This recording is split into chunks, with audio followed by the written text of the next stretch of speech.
नमस्कार दोस्तों, मैं हूं कृष्ण कुमार कसौधन। आप देख रहे हैं KK7 न्यूज। स्वास्थ्य सेवाओं के व्यावसायीकरण पर आवाजें उठने लगी हैं। सरकारी अस्पतालों में डॉक्टर नहीं मिलते हैं और तमाम नर्सिंग होम खुलते जा रहे हैं। सरकारी डॉक्टर इन नर्सिंग होम में भी अपनी सेवाएं दे रहे हैं। हाल ही में किडनी प्रत्यारोपण में आई रिपोर्ट इसका एक उदाहरण है। लगता है इस स्थिति के जवाब में भारतीय न्याय संहिता लागू हुई, जिसमें लापरवाही का दोषी पाए जाने पर डॉक्टर को जेल की सजा का प्राविधान है।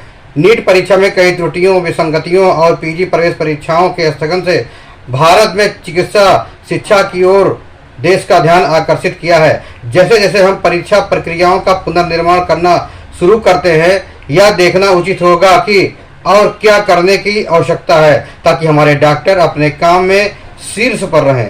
ग्रामीण आदिवासी इलाकों में डॉक्टर स्वास्थ्य सेवाएं नहीं देना चाहते हैं। डॉक्टरों को ग्रामीण भारत की वास्तविकताओं के प्रति संवेदनशील बनाने के लिए कई कार्यशालाएं भी आयोजित की गई हैं। इन चिकित्सकों को कार्यशाला में बताई गई प्राथमिकताओं को ध्यान देने की आवश्यकता है। पुराने जमाने के MBBS डॉक्टर आज के समय के डॉक्टरों से ज़्यादा चिकित्सा के बारे में जानते थे और वे स्वतंत्र रूप से मरीजों को देख सकते थे। हम में से बहुत को याद होगा कि डॉक्टर ब्रीफकेस लेकर हमारे घर आते थे, मरीजों को देखते थे और वहीं पर इलाज करते थे। ऐसे डॉक्टर लगभग गायब हो चुके हैं। मेडिकल कॉलेजों में पढ़ाने में बहुत कठोरता थी।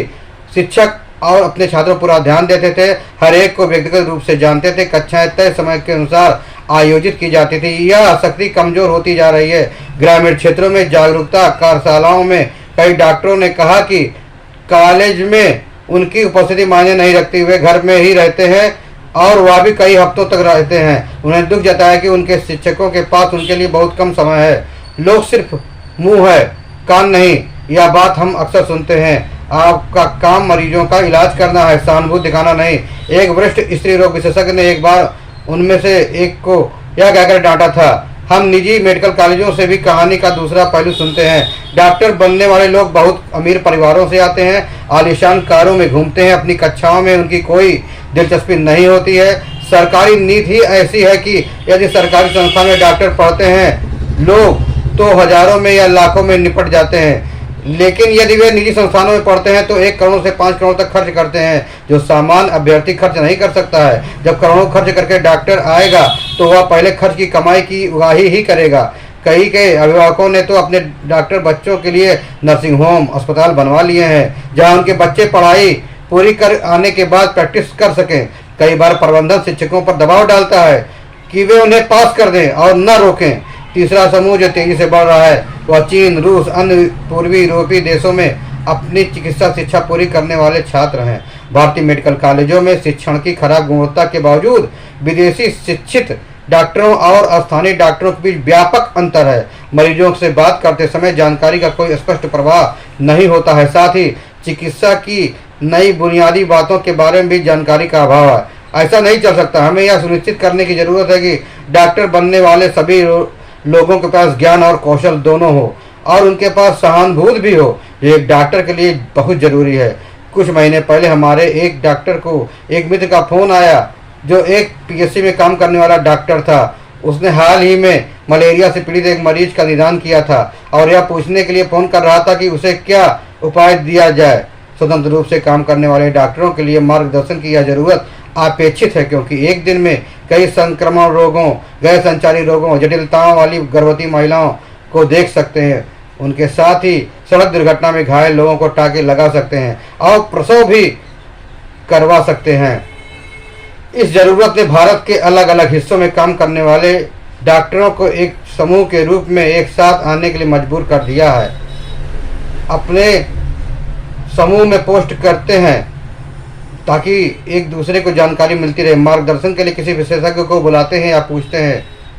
मधुमेह से पीड़ित एक युवा महिला में रक्त शर्करा के उतार चढ़ाव को कैसे प्रबंधित करते हैं?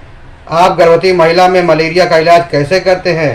हम हफ्ते में एक बार ऑनलाइन मिलते हैं, नए ज्ञान, नए केस स्टडीज को साझा करते हैं और सवाल पूछने के लिए ग्रामीण इलाकों में PSC और शहरों में सामुदायिक स्वास्थ्य केंद्रों के अस्पतालों में काम करने वाले डॉक्टरों के साथ बातचीत करते हुए देखते हैं कि जब उन्हें संदेह होता है तो उनके पास बहुत कम साथी या वरिष्ठजन होते हैं। डॉक्टरों के लिए ऐसी व्यवस्था करने की आवश्यकता है जिससे उन्हें अपने प्रश्नों के उत्तर मिल जाए तथा यह सुनिश्चित हो सके कि वे नई जानकारी से अपडेट हैं, जो जरूरी नहीं है कि दवा कंपनियों से ही आ रही है।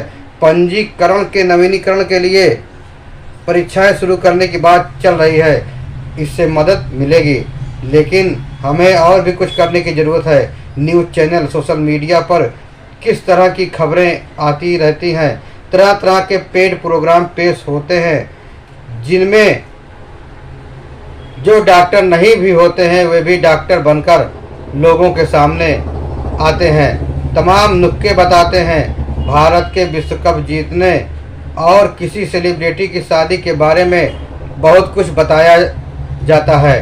किडनी ट्रांसप्लांट जैसी संभावित गलत हरकतों की कहानियों पर ध्यान दिया जाता है, लेकिन उन खतरों के बारे में क्या कहा जाता है जिनमें जान बचाई जाती है।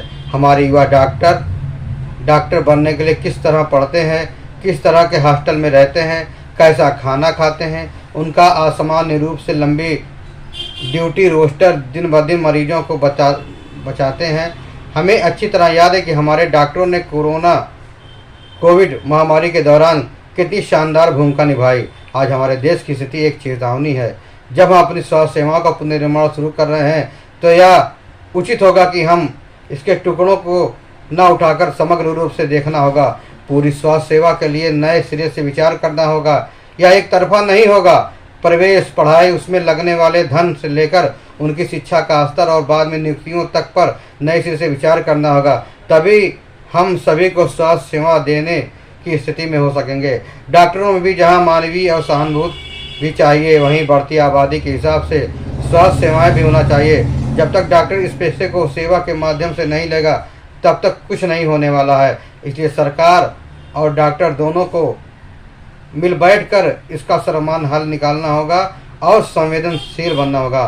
फिर मिलेंगे नई जानकारी के साथ। तब तक आप स्वस्थ रहें, सुरक्षित रहें। धन्यवाद।